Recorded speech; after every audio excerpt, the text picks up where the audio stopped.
안녕하세요. 금융정보 알아보는 시간입니다. 최근 전세난이 심화되면서 전세자금 보증 공급액이 7조 원에 육박한 것으로 나타났습니다.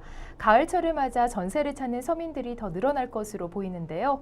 관련 정보 글로 쓰고 발로 뛰는 글로벌 기자 아주경제 장슬기 기자와 함께 이야기 나눠보겠습니다. 안녕하세요. 안녕하세요. 네, 주택 매매는 줄어들고 전세를 찾는 서민들이 늘어나면서 전세자금 보증 공급액이 늘고 있다고요? 네, 한국주택금융공사에 따르면 올해 7월 말까지 무주택 서민에게 공급된 전세자금 보증액이 6조 9,389억 원으로 무려 7조 원에 달하는 것으로 나타났습니다. 여기에 가을 이사철을 맞아서 전세를 찾는 서민들이 더 늘어나면 올해 이 전세자금 보증액이 12조 원에 달할 것으로 전망되고 있습니다. 네, 그렇군요. 이 전세자금 보증이라는 것이 정확히 어떤 것을 의미하나요? 네, 전세자금 보증 제도는요, 주택 임차인이 금융사에서 이 전세자금 대출을 받고자 하는 경우에 한국주택금융공사의 신용보증을 통해서 별도의 이 담보 없이 대출이 가능하도록 지원하는 제도입니다. 이 금액은 지난해보다 12.1%가 늘어났고요. 또 지난 2009년부터 매년 급증하고 있습니다. 네, 전세자금 보증액이 이렇게 해마다 늘고 있는 이유가 뭘까요? 네, 아무래도 현재 집값이 하락하다 보니 이 주택 매매가 이제 크게 활성화되지 않고 있는데요. 거기에 또 반면 전세값 상승세는 계속 이어지고 있기 때문입니다.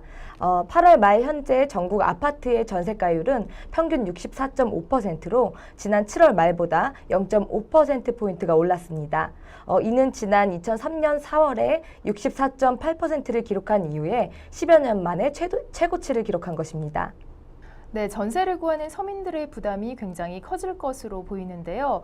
이들을 위한 정부의 지원이 있을 텐데요. 네, 국토부 등 정부는 지난 8월 28일에 발표했던 전월세 대책 후속 조치를 포함해서요, 4개월간 주택기금 약 7조 9천억 원을 투입할 예정입니다. 현재 약 12만 가구가 무주택 서민에 포함이 되는데요. 이들의 주거 안정 지원책을 집중적으로 시행한다는 방침입니다. 이와 함께 근로자나 서민들이 그 구입 자금 지원 대상을 크게 확대하고요. 지원 금리도 우대 금리를 적용해서 보다 싼 금리로 대출을 받을 수 있도록 지원할 방침입니다. 하지만 이 현실적으로는 전세 가격이 당분간은 크게 떨어지지 않을 것으로 보이기 때문에요. 이 같은 지원책도 그 실효성이 없다는 그런 지적이 이어지고 있습니다. 네, 그렇다면 현재 전세를 찾는 사람들이 할 수 있는 최선책은 이 전세자금 대출에 대해 저금리 지원을 받는 것밖에 없겠네요. 네, 정부가 다양한 정책을 펼치면서 이 중소형 매물에 대한 매매 수요가 좀 늘어나고 있는데요. 하지만 올해 말까지는 이 전세 가격의 상승세가 지속될 것으로 보이고 있습니다. 수요가 워낙 많은 그 수급 불균형 상태이기 때문에 보다 확실한 해결책이 필요한 시점으로 보입니다. 네, 매매에 대한 부담이 전세로 이어져 전세난이 벌어진 것인데요. 그래도 전문가들은 전세 상승세는 내년까지 지속될 수 있지만 폭등 현상은 나타나지 않을 것이라고 예상하고 있습니다. 오늘 준비한 정보는 여기까지고요. 다음 주에 더 알찬 정보로 찾아뵙겠습니다. 고맙습니다.